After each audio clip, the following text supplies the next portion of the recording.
life path number 7. So if you're life path number 7, you're the seeker, the one who searches for truth.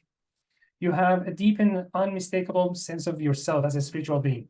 Because of that, your life path is centered around exploring the unknown and finding answers to life's mysteries and all those type of stuff. You're well equipped for this path. You have a strong mind, analytical ability, deep concentration, and real insight. You have them all. You enjoy research and like piecing together and very complex ideas. Once you have enough pieces, you're capable of great insight and practical solutions. Then you also enjoy like solitude and often prefer to work alone. You need time and space to think without the noise of other people's opinions. You're very independent and tend to live by your own ideas and methods.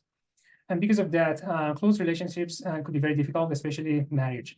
You need privacy, and when the privacy is invaded, then you can become frustrated and irritated. When your life is balanced, though, you're both like charming and attractive. You can be lively, entertaining, and very engaging in social settings. People are often drawn to your intelligence and depth of your intelligence.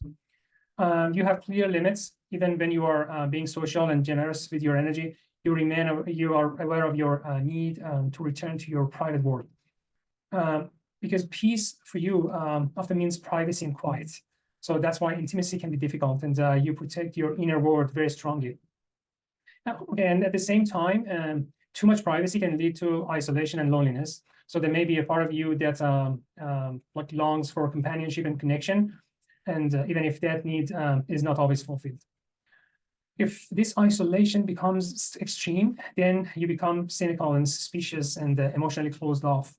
You may even develop hidden motives and emotional distance that others can sense. So you need to be careful not to become too withdrawn or too independent, because that can block you from receiving love and enjoying the real joy of closeness and friendship.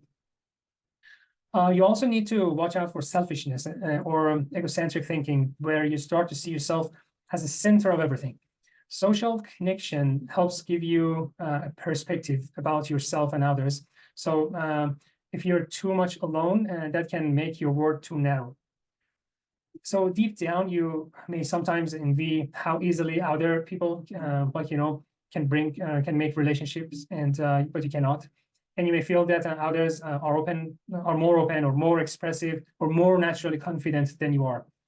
You may even judge yourself harshly for not being more outgoing or powerful or socially strong.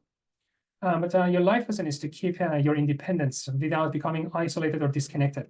So you need to hold on to your unique way of seeing life, but you should stay open to what others can teach you too, right? Because you can learn a lot from them. With your ability to learn, analyze, and search for life's deeper answers, and you can have the potential for major growth and success. And by middle age, you often develop a natural wisdom and refinement. So a lot of famous people, scientists and philosophers, love the number 7 because of its great spiritual potential. Now, if you are life path 16, that is that the total becomes 7. It's a little different. If the total number is 16, then you are the seeker, and but there is a difference this time versus, when we compare it to a normal 7, you are carrying a karmic debt. That 16 karmic debt represents the destruction of the old self and the birth of the new. It's about the fall of the ego and everything built on that, and that's false sense of self.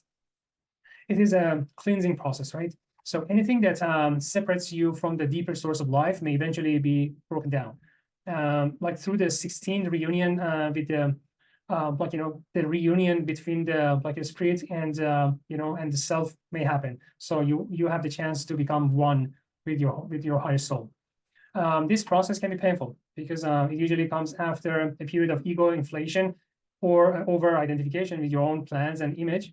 And then life may challenge your ambitions, and you may resist that for a time, but it's usually a battle you cannot truly win. And then the collapse that follows can be humbling, yet that humility becomes the doorway to future success. So through that process, you begin to listen to a higher truth, and in the breakdown of the old self, a spiritual rebirth takes place. This change can affect every part of your life, and in the end, it leaves you better than before. People with 16 karmic death must be especially careful with pride and intellectual superiority, because you often have a strong intuition and refined intelligence. And because of that, there can be a kind of like a temptation to look down on others. And that mindset creates isolation and invites painful correction. The more inflated the ego, the harder the fall.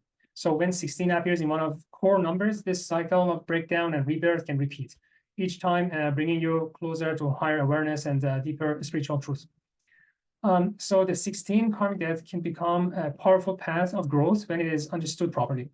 It teaches surrender, faith, and the ability to place your life in the hands of something greater. Through that faith, real peace and gratitude can grow.